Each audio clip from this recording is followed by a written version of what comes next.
the DCEU is trash.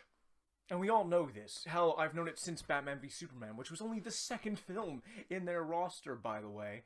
And I still went to see Justice League in cinemas. Why was I doing that? Why? Because of hope. Yeah. The great red S on Superman's chest has been corrupted and turned into the symbol of cash grabs and broken dreams. Now, I want to be very clear about something. My only issues with this series are on an artistic level, as an artist. See, I've had a lot of fun at even the worst of them. Even at Suicide Squad, I had a fun time with my friends. Which is why it brings me true pain to say this. Justice League broke me. The fun of these films can no longer suppress the revulsion I feel towards them as an artist. I can no longer, in good conscience, support Warner Brothers franchise, and so I am here to proclaim to the internet and the whole of the world that I will no longer be giving them any of my money. Alright! Thank you very much. No, hold your applause. No, thank you. Oh. No, really, I won't go see any more of them in the cinemas. Not even The Flash, which is supposed to be based on Flashpoint, will I go and see in the cinemas, because I don't want to be supporting what will inevitably be a disappointment for me as a person who loves that storyline. Here's the thing. I really wanted the DC films to be good, because I've seen these properties be good before. Animated shows like the original Justice League, and Young Justice, which I really cannot recommend this show enough. And if Netflix, you screw up season 3 for me, I swear to God, I will murder. I will just break flames. Games like the first Injustice. Even the rare comic that I've consumed, not to mention the Dark Knight trilogy, have all led me to the conclusion that these are characters that are worth exploring. These are to see them in live action could be so epic and satisfying. Could be.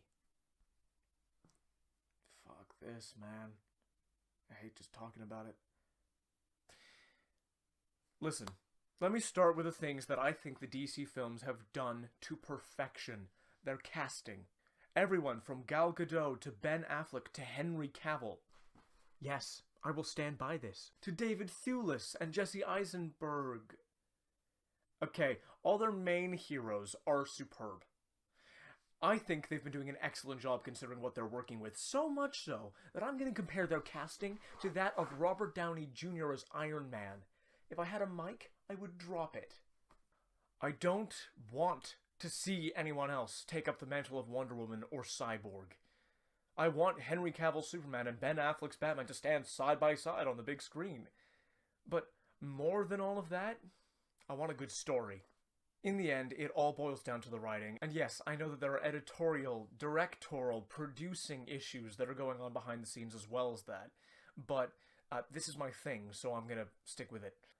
I've almost never seen a terrible film with a great script. It's really difficult to pull off because, as Agents of S.H.I.E.L.D. has taught us, for any of you who stuck with it long enough to find out, these actors who you thought were just bad and had no talent can bring so much more to a well-developed dialogue or dramatic scene. I have seen films with forgettable scripts that were brilliant, but they were this in spite of this fact, not because of it. And it was thanks to some pretty spectacular acting and directing. The writing of the DC films is bad. In my opinion, there is a list of criteria that you need to get right in order to have yourself a good movie.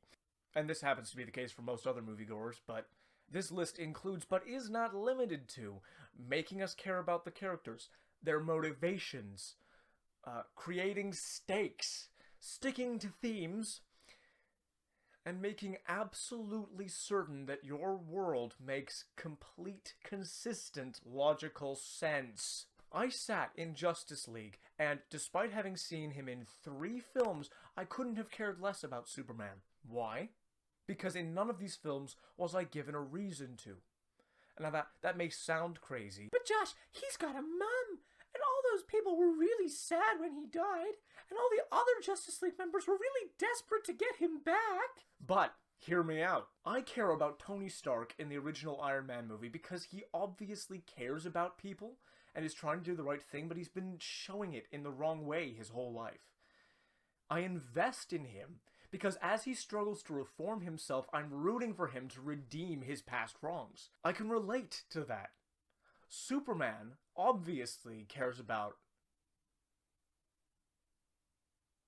Well, I mean, he let Lex blackmail him when his mom was kidnapped, so... I mean, he caught Lois when she was falling from that building in Batman v Superman as well, so... Guys, does Superman have any character traits? In Zack Snyder's films, Superman never smiles unless Henry Cavill can sneak one in. Nor does he show any signs of any struggle within himself. Hell, I'd be fine with him being completely apathetic about humanity if he at least cared about, I don't know, making his mom proud or trying to reform himself for Lois or something. He's just there. In this regard, Cyborg was a more engaging character after a total of 3 minutes on screen.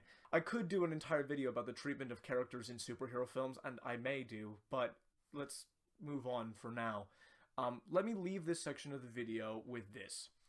Yes, I do care about Wonder Woman, and I do care about Cyborg. No, I do not care about any other member of the Justice League or anyone else in these films. This includes Ezra Miller's Flash, but that's more because of motivations than anything else, and that's a completely different discussion. We won't talk about that. Fine, I'll do a little bit on motivation. Ares is an actual idiot. The Suicide Squad is an ill-executed, poorly used mess. It makes complete sense for Batman to kill Superman until it really doesn't. And Steppenwolf has some serious issues that he needs to figure out with his mom.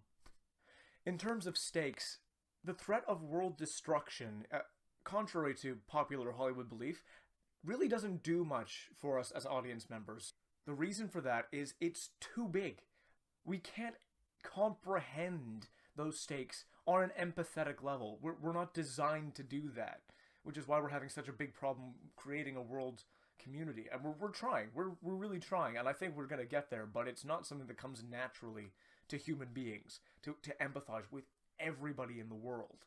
We really have our main circle and then their circles, and that can be extended to ideas like America or communism or any of those ideas, right?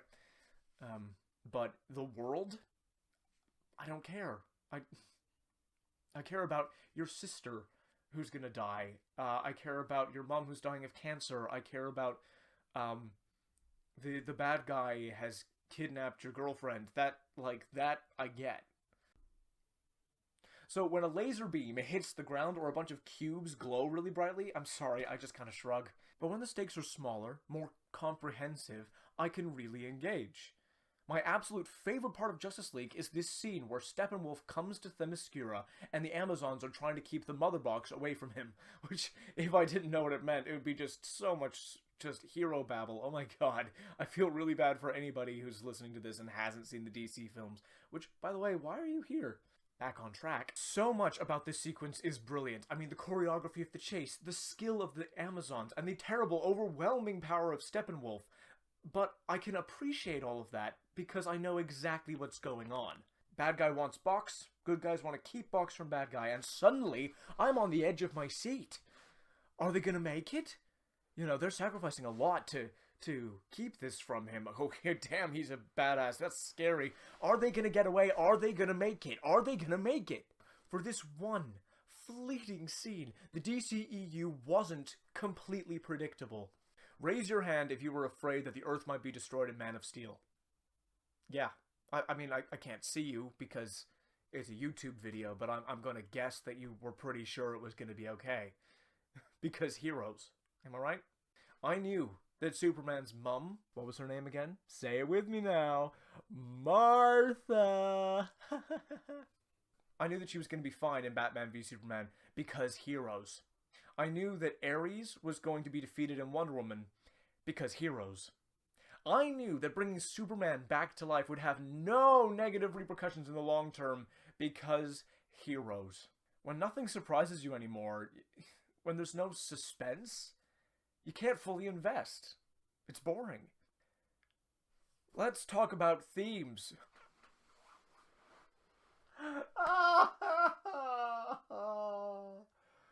Oh boy. Okay. I think the best way to go about this is to ask the question, what is the theme of Man of Steel? I mean, if I think about it really hard, like really hard, maybe there's something in there about free will over predetermination. Or maybe it's just that moping and letting your dad die is adequate motivation for being a superhero. LOL. Let me ask the same question about another DC film, Batman Begins. It's so good. I love it. Immediately, I think fear. How do I know this? Because it's in the film. It's explored in the film. It is central to all conflicts in the film. It takes a look at the different ways fear affects us, and when I finished watching that film, I was left pondering how fear is affecting the world around me, and how I react when I'm afraid, and honestly, it left me wishing the world was braver. Okay, back to the DCEU, because Christopher Nolan stuff is good, and this stuff... The theme of Batman v Superman, I want to say, is God versus man. And do we really need gods to protect us? And this is a theme I find really interesting. And that's what Lex Luthor goes on and on about after all. But this is never really explored. Sure, we get a fight between a god and a man. Yes, Superman is a god character, and I'm going to do a video about that. He's a very poorly executed god character because he's pretending to be a demigod, but again, we'll get into that. We even get that line on TV, do we need Superman? But if that were the theme, then we should have had humanity do battle against an actual god and then seen the repercussions of that conflict. An example story would be, Batman convinces Superman that humanity shouldn't need Superman to protect them. That humanity should be able to protect itself, so Superman stops saving people. And then when Steppenwolf shows up and humanity, led by Batman, goes up against him without the help of the Justice League, you have two outcomes. Either humanity succeeds, in which case Batman is proven right and humanity is proven to be strong, or humanity is brought to the brink of destruction, Superman comes in and saves the day, and we find out that actually we do need the help of people with extraordinary abilities, like members of the Justice League. Obviously, that doesn't feel like a great outcome, but you still would have better explored this theme than one guy with a fart gas canister beating up on another guy and yelling Martha. And my last criterion for this video, logical sense.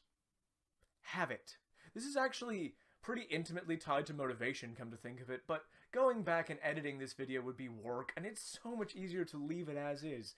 Oh my god, I'm the writers of the DCEU. Making sense and having internal consistency with your characters and story is the bedrock on which you can build everything else. A small, loose example that really doesn't cover what I want it to, but we're going with it anyway. In a movie called The Incredibles, they've got these sticky black eye masks that whenever they put them on their face, they just stay there and conform to their skin. Now, I really want to know how this works, but the fact that it does work, and it works the same way every time, means that I can accept it for the purposes of the film. Power level consistency is something superhero franchises get wrong very often. They have a really hard time getting it right. But it can be pretty easy if you implement these two steps. First, decide the limits of your characters. Then, adhere to these limits throughout the entirety of the film. The DCEU is very bad at this. In Man of Steel, I'm pretty sure they just didn't put a limit on Superman's power, which is a problem when he gets into a fistfight with other Kryptonians and nobody's getting bruises. If you decide that Kryptonians are invulnerable, there are ways of making that work. Suddenly, Zod is not trying to kill Superman, because he knows he can't. So the goal is to keep Superman away from his world engine, or whatever it's called, the terraforming laser beam from the sky device. And there we go again with clear goals. Those are stakes that I can get behind. Good guy wants to stop machine, bad guy wants to keep superhero from doing that. But if you decide that Kryptonians can apply enough force to break bones, make their fight style more about grappling than it is about punching. Have them use jiu-jitsu to break each other's arms and legs. Because none of this was established, we got invulnerable aliens just punching each other up who are suddenly susceptible to neck snapping. Batman v Superman is made difficult because of kryptonite. God, I hate kryptonite as a plot device. And because of the immortal god character that is Doomsday. Until he isn't. Spoilers, it's kryptonite. So let's move right along to Suicide Squad, shall we? Fucking God, I hate Suicide Squad! Have I said that already? I'm gonna say it one more time for good measure. I abhor Suicide Squad. Here are some of the reasons why. Suicide Squad was supposed to be about bad people forced to do good things against their will. Instead, we got bad people, or rather, people perceived to be evil, but some of whom actually have complicated pasts and problems enhanced by freakish bodies and superpowers, who are not forced in any way to change everything about themselves in the blink of an eye to save the world. And the actual antagonist of the movie is trying to destroy the world's military and turn everyone into nightmare monsters because... Oh yeah, hula dancing. You still with me? No? Me neither. Nothing in this movie makes sense because nobody is consistent. No threats are followed up on. Talking about explosives in the head. And ultimately nothing changes. If you want to see a perfect Suicide Squad film, look no further than the animated 2014 film, Batman Assault on Arkham. Seriously, why did they not just transcribe this movie and film it in live action? I do not understand. It's perfect. Wonder Woman I've talked about rarely because it is the only fifth of the DCEU films worth experiencing. But it does fall flat in this category. Namely, Ares is a bloody moron. Diana had no idea who he was, but he reveals himself to her. She thinks her sword is the Godslayer, but instead of letting her believe that, he enlightens her that she, in fact, is the only one who can kill him. And finally, instead of using his obviously superior magic to, I don't know, teleport away and let Diana flounder about in the war for a bit, he confronts her head on. But Josh, I hear you say, he is the god of war. He'd probably be super down for an epic showdown with Diana. He probably deals with all his problems like that. He'd be down for an epic fight. To which I respond with, that's not how the movie shows us this character up until this point. What the movie shows us is that Ares is happy to manipulate events from the shadows and let others fight on the front lines. That he uses his head rather than his muscle. That is what makes him terrifying. And finally, we arrive at the Justice League. This film has another fantastic moment that I'm sure you've all been waiting for me to talk about, which is the bit where Superman turns his head and sees Barry Allen move. This is fantastic because of Ezra Miller's reaction, but also because it finally sets a limit on how fast Superman is. Before, he was simply really fast, but now we can compare his abilities to the other gods that are the Justice League. He is just about fast enough to keep up with Barry Allen. There. As unspecific as that is, it's enough because it puts him on a spectrum. We now know that he's faster than Wonder Woman, who can block bullets, but stops being unimaginably fast when compared to the Flash. There is an upper limit. Guys, I've done a lot of reviewing, and this has kind of been my review of 5 films rolled into one, but you have to get my point by now. Writing is important, and these films just aren't doing their characters and actors justice with these films. Get it? See what I did there? I just don't have any more S for these movies. Thanks very much for listening, guys. I really appreciate it. If you liked this, there will be more stuff in the future, so give it on a little subscribe. And if you're really interested, I've got a narrated series on Magic the Gathering, which is a really fun story that I quite enjoy. And these is my actor showreel, so you can look at that as well. Take care.